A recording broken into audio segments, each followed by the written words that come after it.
డాక్టర్ల దగ్గర, లాయర్ల దగ్గర అందరూ నిజాలు చెప్పాలంటారు.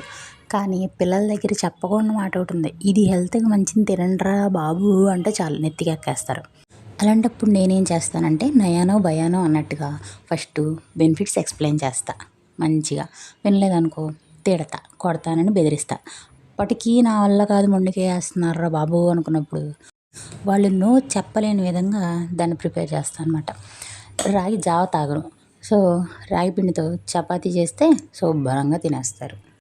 బీరకాయని కూర వండితే అస్సలు ముట్టుకోరు. దాన్ని తొక్కలతో సహా పచ్చడి చేస్తే మాత్రం దోశల్లోకి లొట్టలేసుకుంటూ తింటారు. యాక్చువల్లీ మా మేడం గారికి డైజెషన్ ప్రాబ్లం అనమాట. 4 గుమ్మడి గింజలు, సన్‌ఫ్లవర్ సీడ్స్, అవిసె గింజలు, సియా సీడ్స్, రోల్డ్ ఓట్స్ కాసిన్ని కొబ్బరి పాలలో నానబెట్టి బ్రేక్‌ఫాస్ట్ కానీ, డిన్నర్ కానీ ఇచ్చేసామంటే గట్ లైన్ స్మూత్ అయిపోద్ది. మేడం గారు ఎగ్ తినరు బాయిల్డ్, కానీ బ్రెడ్ ఆమ్లెట్ తింటారు. ఎంత మంచివైనా అతి ఎప్పుడు అంత మంచిది కాదు కాబట్టి మ్యాక్సిమం రోజులో ఒక్కటైనా హెల్దీ వే ఉండేలా ప్లాన్ చేస్తాను అనమాట. పైగా రోజు ఇన్ని ప్రోటీన్స్ తీసుకుంటే హ్యాండిల్ చేయడం బాడీకి కొంచెం కష్టమైపోద్ది. అప్పుడు అదేంటో నాకేమన్నా తినాలనిపిస్తే ఇంట్లోనే చేసుకొని తినడం ఇష్టం.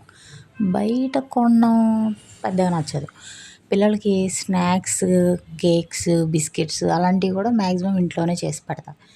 అది ఎక్స్‌పెన్సెస్‌ని కంట్రోల్ చేయడం అవ్వచ్చు, హెల్త్ కాన్షియస్ అవ్వచ్చు, ఏమో తెలీదు. కానీ అలాగే ఇష్టం నాకు. ఇవన్నీ మిమ్మల్ని ఫాలో అవ్వమని చెప్పట్లేదు. కానీ ఏ మూమెంట్‌నైనా క్యాప్చర్ చేసేది మెమరీ కోసమే నేను. సో మెమరీస్ అన్నీ దాచుకుంటే లావైపోతానేమోనని షేర్ చేస్తున్నాను అనమాట. అయినా అనుకుంటాం కానీ లైఫ్ అన్నీ అదే నేర్పిస్తుందంట. నేను అలా ఎన్నో నేర్చుకున్న వాటిలో నాకు బాగా నచ్చినవి సెల్ఫ్ లవ్, సెల్ఫ్ కేర్. ఇంత హెల్త్ కాన్షియస్గా ఇవన్నీ చేయడానికి టైం ఎక్కడ దొరుకుతుందిరా బాబు అనిపిస్తుంది అప్పుడు. కానీ నేను నమ్మే ఫిలాసఫీలో గొప్పది మనసు ఉంటే మార్గం ఖచ్చితంగా. అలాగే నేను ఏదైనా మనస్ఫూర్తిగా నమ్మానంటే దాన్ని ఆచరించకుండా అస్సలు వదిలిపెట్టను. అయ్య బాబోయ్ మోటివేషన్ ఎక్కువైపోయింది. చాలా మాట్లాడేశాను. ఇవాళకి ఆపేద్దాం.